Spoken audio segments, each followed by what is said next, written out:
Comentários de Ken Wapnick, do livro de exercícios de Um Curso em Milagres. Lição 17. Eu não vejo coisas neutras. Isso se segue diretamente a eu não tenho pensamentos neutros. Encontramos aqui o mesmo padrão visto nas lições anteriores, onde Jesus vai e volta entre nossos pensamentos e o que percebemos, tentando nos ajudar a entender que eles são o mesmo. Seu propósito é cultivar em nós uma vigilância em observar como pensamos, percebendo que nada que pensamos, percebemos ou interpretamos como verdade é correto. Isso requer grande humildade. A arrogância do ego busca encobrir o medo de perceber que estamos errados sobre absolutamente tudo, o que, em última instância, inclui a nós mesmos. Em qualquer momento em que você vir um inimigo lá fora, ou acreditar que alguém tem o poder de vitimá-lo, traí-lo ou magoá-lo, estará dizendo que você está certo e Jesus errado. Você está certo porque pode ver e sentir o ataque e tem a evidência para provar isso. No entanto, você não está consciente de que você mesmo plantou a evidência para que pudesse encontrá-la. O que você vê é o que você quer ver. Então, você coloca a evidência lá e diz: vejam, meus pensamentos não são o problema. De fato, meus pensamentos não são nada. O problema está lá fora. Esse é o problema. E quase sempre existe uma pessoa especial que é o foco do seu problema. Essas lições tentam treinar sua mente para pensar dessa forma o tempo todo, para que você automaticamente traduza o que percebe do lado de fora como um pensamento interno. Isso não tem muita importância em relação a cabides de casacos ou cestos de papéis usados, mas realmente importa com os relacionamentos importantes na sua vida. Também tem importância em relação aos não importantes, mas sempre existem pessoas especiais que estão no centro do palco. Lembre-se, você vê do lado de fora o que colocou lá, porque você quer vê-lo no corpo, não na mente. Dessa forma, dizendo: meus pensamentos não são importantes, porque o que eu vejo é um fato. Portanto, você primeiro precisa perceber que o fato é o que você pensa. Quando você pode olhar para aquele pensamento com Jesus, vai finalmente perceber que ele não é um fato de forma alguma. Como o texto diz, Deus é o único fato. Essa ideia, eu não vejo coisas neutras, é outro passo em direção à identificação da causa e do efeito como realmente operam no mundo. Ken Wapnick. Os pensamentos em nossas mentes são a causa e nossas percepções são o efeito. Essa é outra forma de expressar o importante princípio que citamos no primeiro parágrafo do comentário sobre a lição 8 acima. A projeção faz a percepção.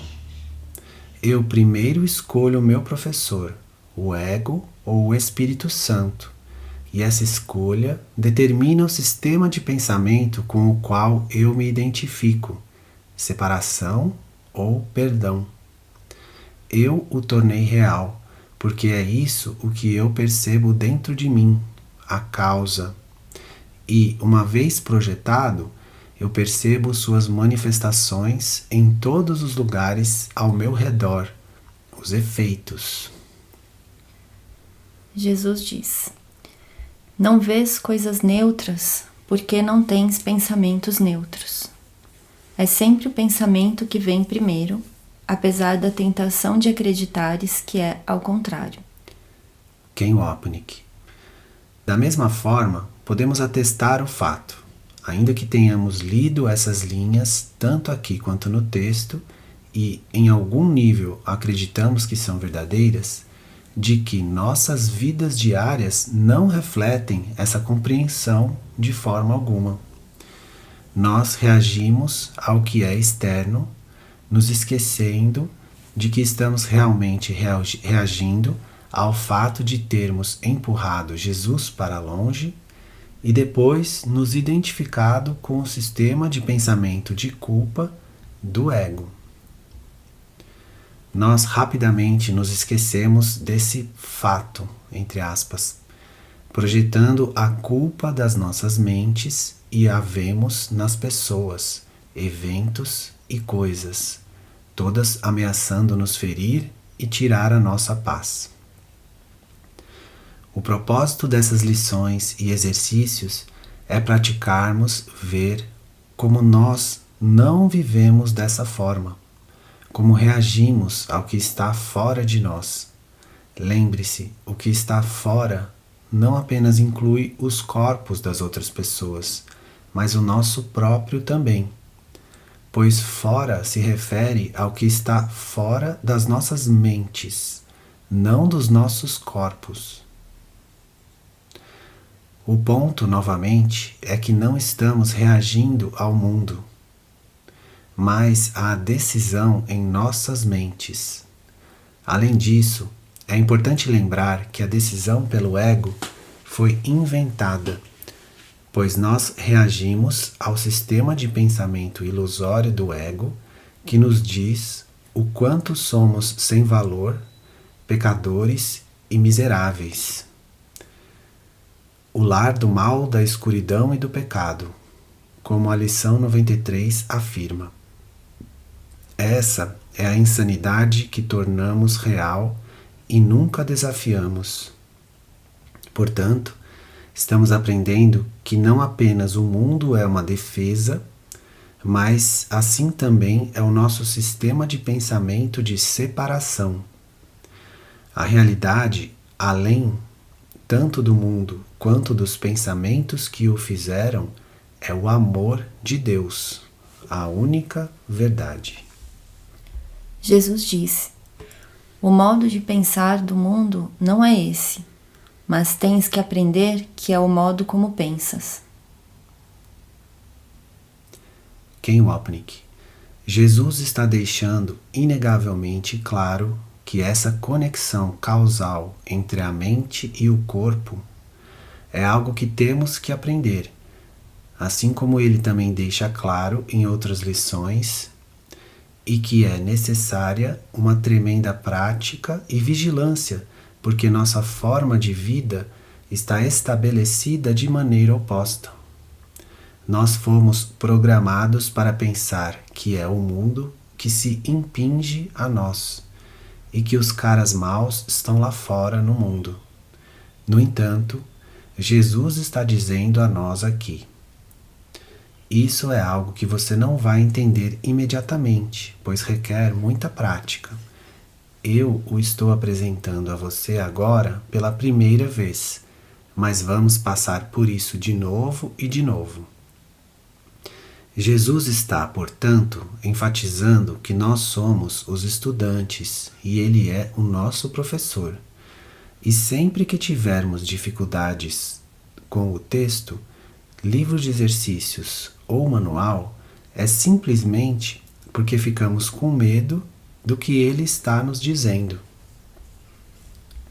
Jesus diz: em vista da sua natureza altamente variável, isso é pouco provável. Ken Wapnick. A percepção, obviamente, é altamente variável. Podemos ver isso até mesmo dentro de nós. Uma percepção que tivemos sobre alguém um dia, quando pudermos perdoar, no dia seguinte, se torna bem diferente. Dependendo do nosso estado interno, escolher o ego ou o Espírito Santo como nosso professor, Nós tanto percebemos o mundo através dos olhos do julgamento e do ódio, quanto através do perdão. O exercício segue, continuando o treinamento das nossas mentes para entenderem a relação entre o nosso pensamento e nossas percepções. Jesus diz: ao aplicar a ideia para o dia de hoje, dize a ti mesmo com os olhos abertos: eu não vejo coisas neutras porque não tenho pensamentos neutros. Então, olha à tua volta, descansando o teu olhar em cada coisa que notares durante o tempo suficiente para dizer: eu não vejo um neutro porque os meus pensamentos sobre não são neutros. Por exemplo, poderias dizer: eu não vejo uma parede neutra porque os meus pensamentos sobre paredes não são neutros. Eu não vejo um corpo neutro porque os meus pensamentos sobre corpos não são neutros. Ken Wapnick. As instruções de Jesus para os exercícios agora se focalizam em sua contínua refutação à primeira lei do caos do ego, a hierarquia de ilusões. Jesus diz: como de costume, é essencial que não faças distinções entre o que acredita ser animado ou inanimado, aprazível ou desprezível. Independente do que possas acreditar, não vês coisa alguma que seja realmente viva ou realmente alegre. Isso é assim porque tu ainda não estás ciente de qualquer pensamento realmente verdadeiro e, portanto, realmente feliz. Ken Wapnick. Não existe animado ou inanimado porque nada aqui está vivo. Como nos recordamos, uma das categorias básicas que somos ensinados em todo o currículo escolar é a de que existem coisas vivas que podem ser categorizadas como animadas, parte da grande cadeia de seres, e coisas não vivas que podem ser categorizadas como inanimadas, como madeira, metal e etc. No entanto, as duas categorias são ilusórias, como vemos na seção As Leis do Caos, que afirma categoricamente: não há vida fora do céu. Jesus quer dizer isso bem literalmente. A vida e a alegria reais são encontradas apenas segurando a mão de Jesus e nos identificando com o seu sistema de pensamento de perdão.